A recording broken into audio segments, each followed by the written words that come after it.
में कल हम लोग चर्चा कर रहे थे पातंजलि योग की पृष्ठभूमि,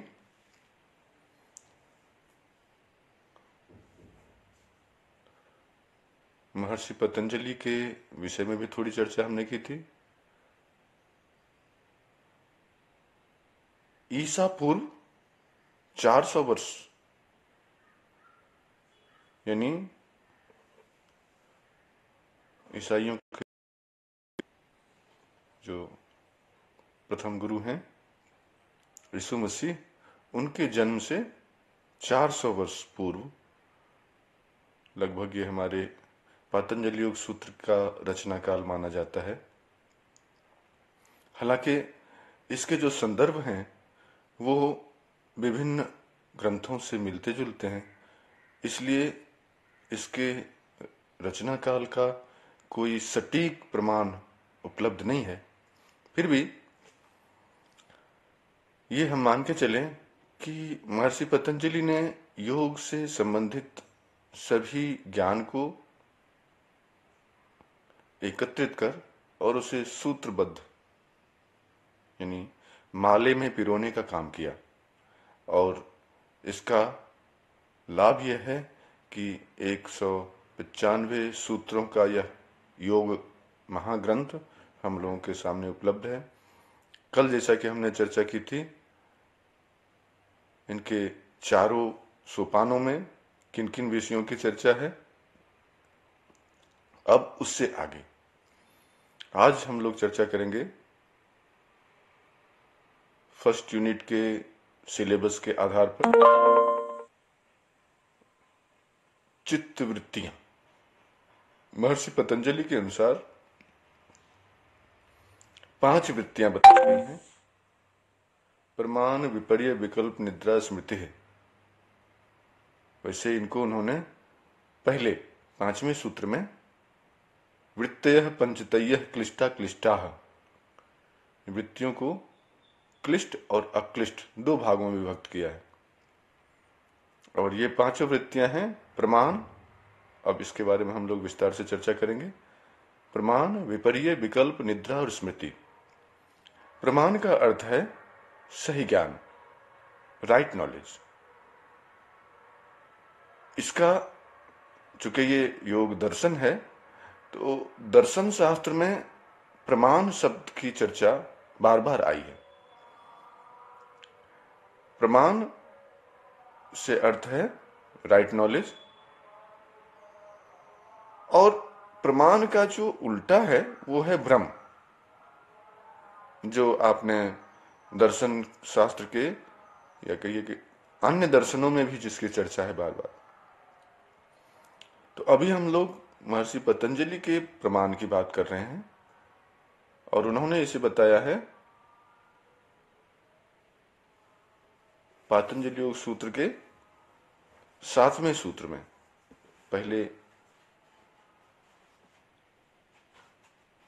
पहले सोपान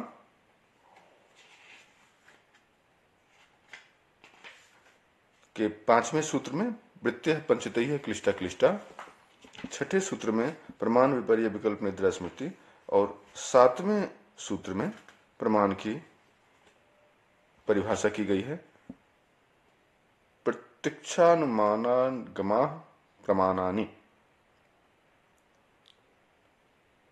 प्रत्यक्ष से अर्थ है direct cognition, inference and testimony are the source of knowledge.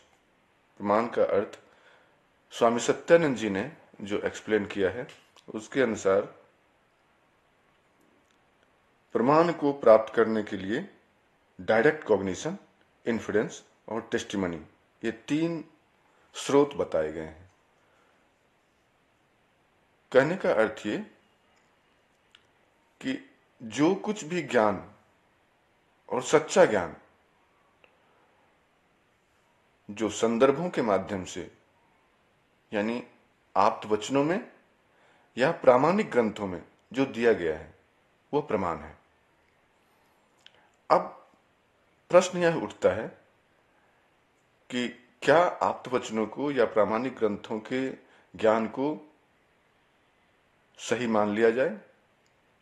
आंख मूंद कर किसी पर भी विश्वास नहीं करना चाहिए। इसलिए हर वक्त सत्य जो है वो कसौटी पे कसा जाता है, और जब तक कसौटी पे न कसा गया तब तक वो सत्य प्रामाणिक नहीं माना जाता।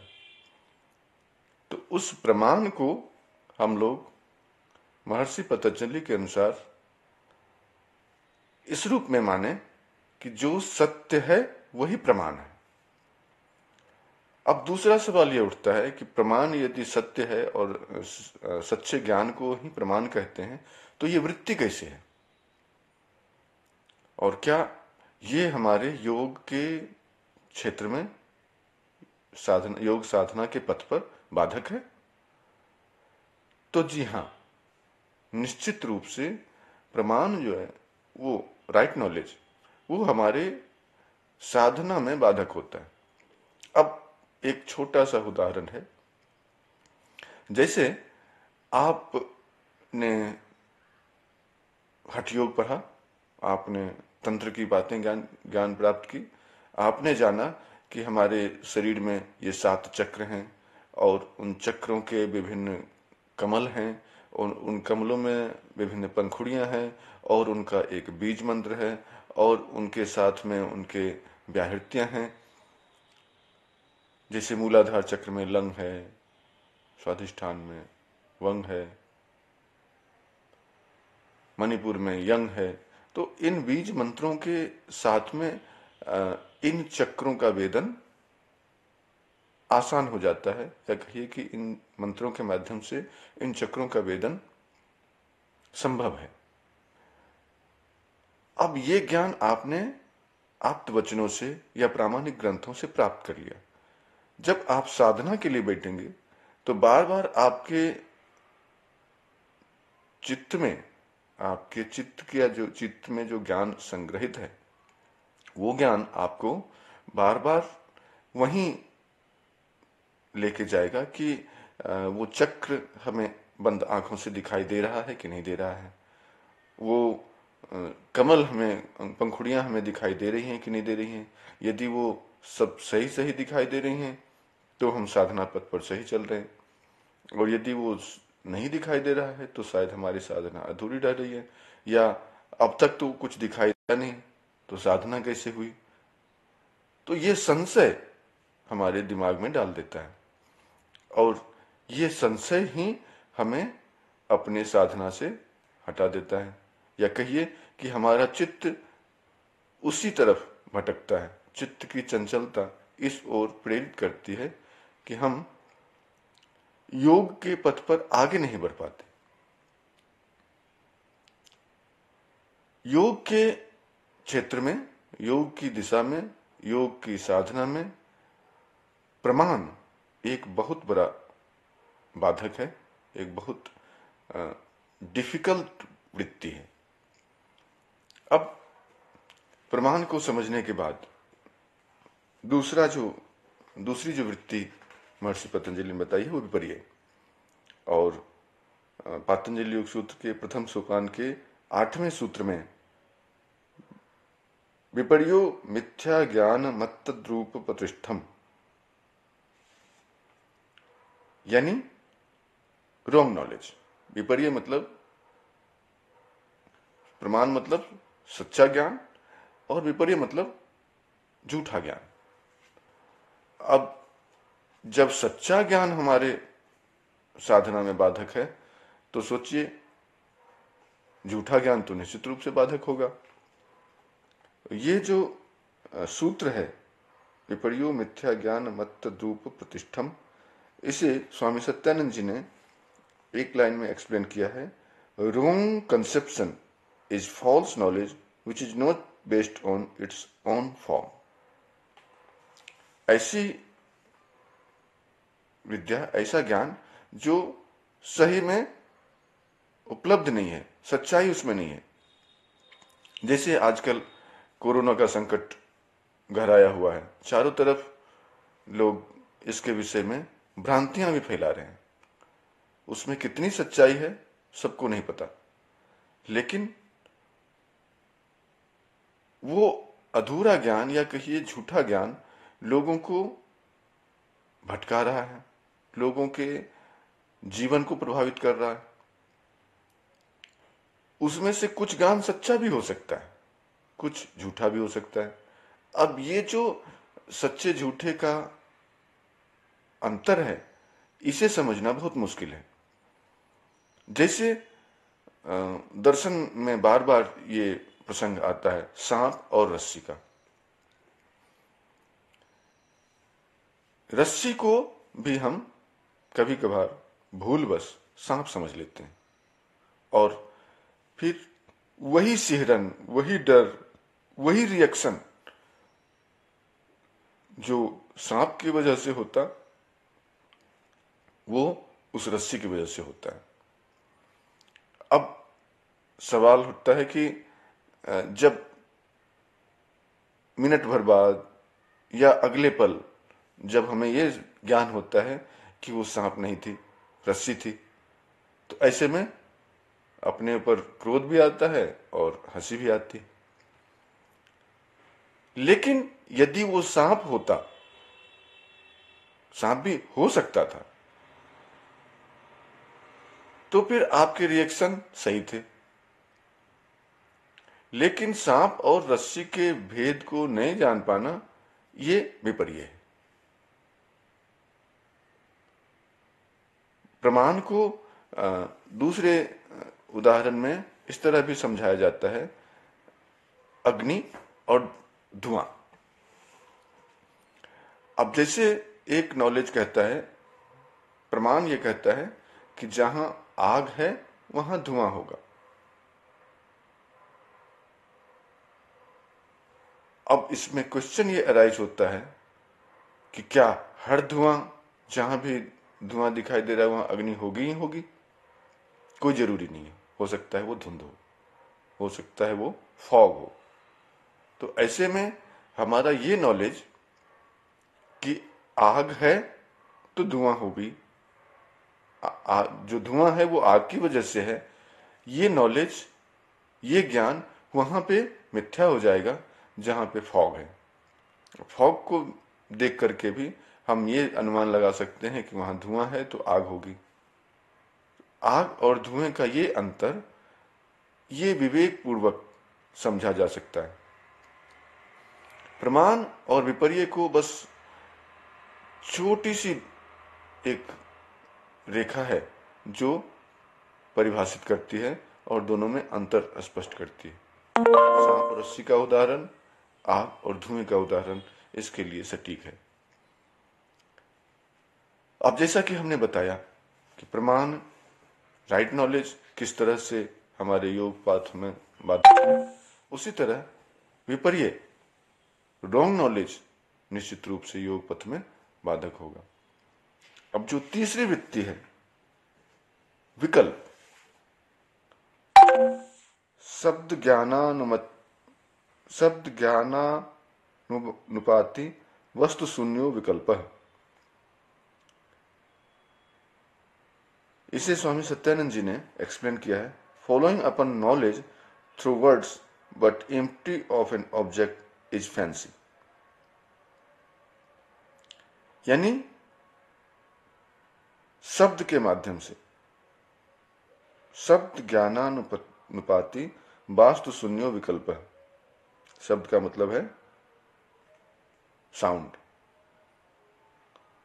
ज्ञान का मतलब है कॉग्निशन, अनुप्रति का मतलब है फॉलोइंग अपॉन, वास्तु, वस्तु का मतलब है ऑब्जेक्ट, शून्य का मतलब है एम्प्टी, और विकल्प का मतलब है फैंसी, इमेजिनेशन। प्रमाण, विपर्य, विकल्प। जब आप अपने संकल्पों को विराम दे देते हैं, वह विकल्प है। संकल्प का उल्टा विकल्प। अब जब भी आपने कोई संकल्प लिया योग साधना के लिए, तो वो संकल्प आज लिया और कल सुबह उठने वक्त फिर ध्यान आया कि आज तो कुछ और भी काम था, तो आज रहने दे क्या, आपने विकल्प दे दिया, फिर साधना संभव नहीं है, फिर साधना में प्रगति संभव नहीं है। विकल्प यही है, जब भी आप योग पथ पर बैठते हैं, योग के पथ पर आगे चलते हैं, तो राइट नॉलेज एक ऑब्स्टिकल है, दूसरा ऑब्स्टिकल रॉन्ग नॉलेज है, तीसरा ऑब्स्टिकल विकल्प है। आपने उसे आज के बदले कल पर टाल दिया, अभी के बदले कभी और पर टाल दिया। ये विकल्प योग पथ में हमें बढ़ने से रोकते हैं। प्रमाण विपर्य विकल्प के बाद चौथी वृत्ति है निद्रा।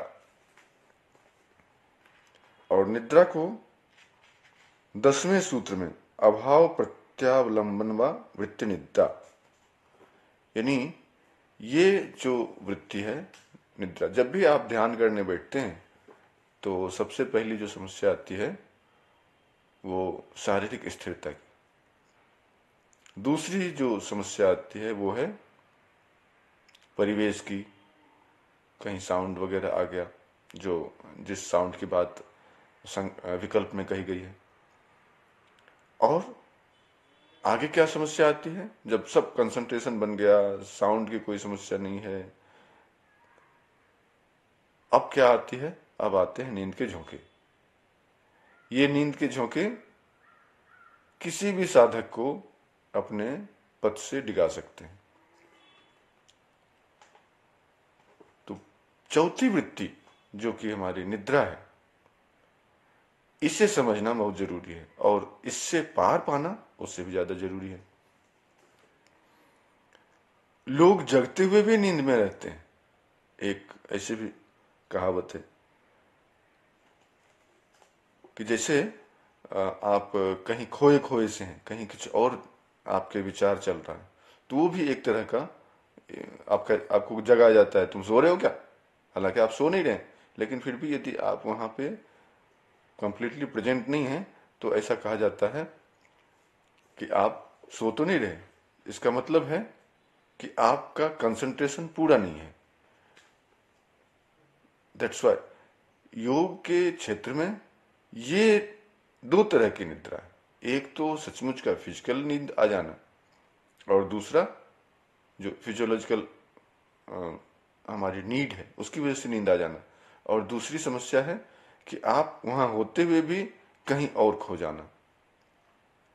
तो ये जो चौथी वृत्ति है ये महत्वपूर्ण है, प्रमाण विपर्य विकल्प निद्रा और स्मृति। पांचवी वृत्ति है स्मृति। स्मृति को 11वें सूत्र में अनुभूत विषय संप्रमोश स्मृति, इसे इस तरह से परिभाषित किया है महर्षि पतंजलि ने, यानी not letting the experience object escape from the mind is memory. Swami Satyananda ji के अनुसार ये पांचवी वृत्ति स्मृति, जब भी आप ध्यान करने के लिए बैठते हैं, जब भी आप साधना पथ में आगे बढ़ते हैं, तो ये पांचवी वृत्ति बहुत ज्यादा परेशान करती है, थॉट्स। और एक बार जब थॉट प्रोसेस शुरू हो जाए तो फिर ये रुकने का नाम नहीं लेती। आप सब लोग योग के साधक हैं, योग के विद्यार्थी हैं, इस विषय से भली भांति परिचित हैं। क्या समस्या आती है, एक बार थॉट प्रोसेस शुरू हो गया तो फिर वो रुकने का नाम नहीं लेती। वजह क्या होती है, वजह होती है चित्त में स्टोर्ड जो हमारे नॉलेजेज हैं वो एक के बाद एक चेन लगाए बैठे रहते हैं, और एक बार आपके योगाभ्यास के समय, ध्यान के समय वो आपके एक बार वो वृत्ति तरंगित हो गई तो वो वृत्त लंबा खींचता चला जाता है, वो रुकता ही नहीं। तो ये वृत्ति योगियों को, योग पथगामियों को बहुत भारी गुजरती है। आपने खुद भी अनुभव किया होगा कि जब भी आप आंख बंद करते हैं तो कोई न कोई विचार आपके दिमाग में दौड़ने लगता है, और वो विचार वही नहीं रुकता, वो आपको खींचता हुआ आगे ले जाता है। उससे संबंधित कोई दूसरा विचार, उससे संबंधित कोई तीसरा विचार, उसी से संबंधित कोई चौथा विचार, और वो विचार का प्रवाह रुकने का नाम ही नहीं लेता। और ये विचार प्रवाह ऐसा वृत्त है, ऐसी वृत्ति है जो योग के लिए सबसे बड़ी समस्या है। तो आज इन पांचवें वृत्ति के विषय में भी आपने जाना। प्रमाण यानी राइट नॉलेज, विपर्य यानी रॉन्ग नॉलेज, विकल्प यानी ऑप्शंस, आज के बदले कल करेंगे, निद्रा यानी कि स्लीप, और स्मृति यानी मेमोरी। तो ये पांच वृत्तियां हमारे योग क्षेत्र में बाधक हैं। आज इन पांचों वृत्तियों को हमने जाना, समझा, और इन पातंजलि योग सूत्र के इस यूनिट को अब हम लोग लगभग कंप्लीट करने पे हैं। तो फर्स्ट ईयर स्टूडेंट्स, आप लोग अपने आसपास या आपके घर में जो भी छोटी लाइब्रेरी आपने बना रखी होगी, उसमें एक बार जाइए। चौधरी अनुज कलखंडे सर, वृत्ति भी दो प्रकार की होती है जी। वृत्तय पंचतय क्लिष्टा क्लिष्टा, वृत्ति और अक्लिष्ट दो भागों में विभक्त किए गए हैं। ये महर्षि पतंजलि ने पांचवें सूत्र में एक्सप्लेन किया है।